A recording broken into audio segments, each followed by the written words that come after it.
Hi everybody, it's Matthew Ellis for Intro to Organizational Leadership 201. This unit will talk about the human resources frame and some pieces in particular I want to make sure that you keep an eye on for this week's activities and reading. The human resources frame, very simply put, is about the relationship between people and organizations, which sounds like a pretty easy fit, if you will, but we know that there's always a lot of sophistication and complexity when you're dealing with employees' skills and employees' individual needs. And a lot of your reading will talk about that today.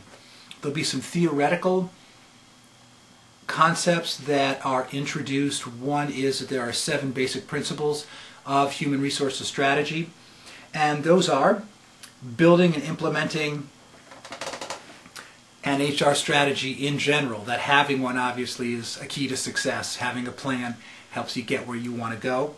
The second is hiring the right people, keeping them, investing in them, empowering them, and promoting diversity.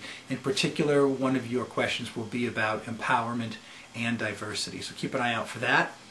We'll be talking about McGregor's Theory X and Theory Y, and Argyris and Sean's Action Theory, and there'll be some activity around that.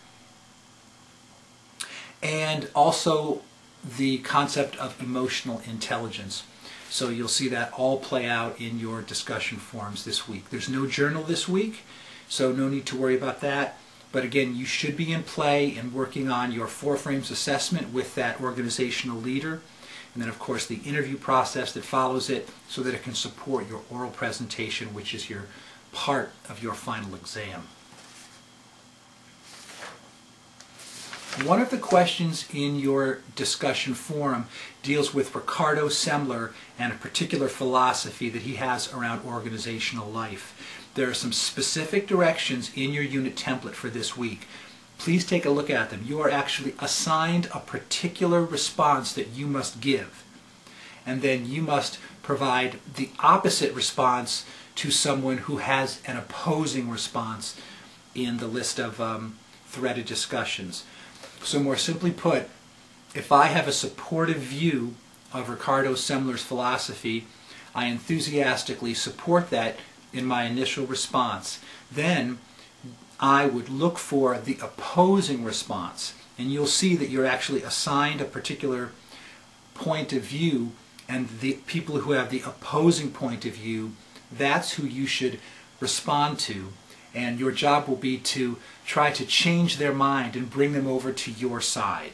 So take a look at that. That's kind of a fun way to really drive home a particular philosophy and then try to refute the opposing side and try to bring them onto your side. So take a look. There's some special directions there, but I think you'll find that fun. And again, if you have any concerns, please call me on my cell. The human resources frame deals with people, organizational fit, Maslow's hierarchy of needs, and people's ability to not only have a job that allows for their survival, but actually helps them grow and develop as a human being.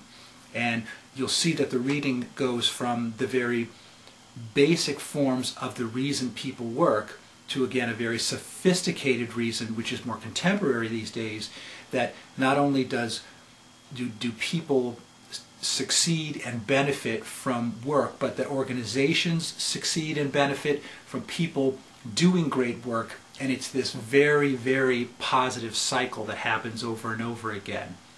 So keep a look for that in the reading. I think you'll find that this week's reading, again, it's not anything new that you haven't heard, but the way Bowman and Deal express it makes it very, very interesting, provocative, and I think highly valuable when you look at the fit of people and organizations as you move forward into the rest of your work in this degree program that you're in. So thanks, Matt Ellis. Have a good week. Speak to you all soon.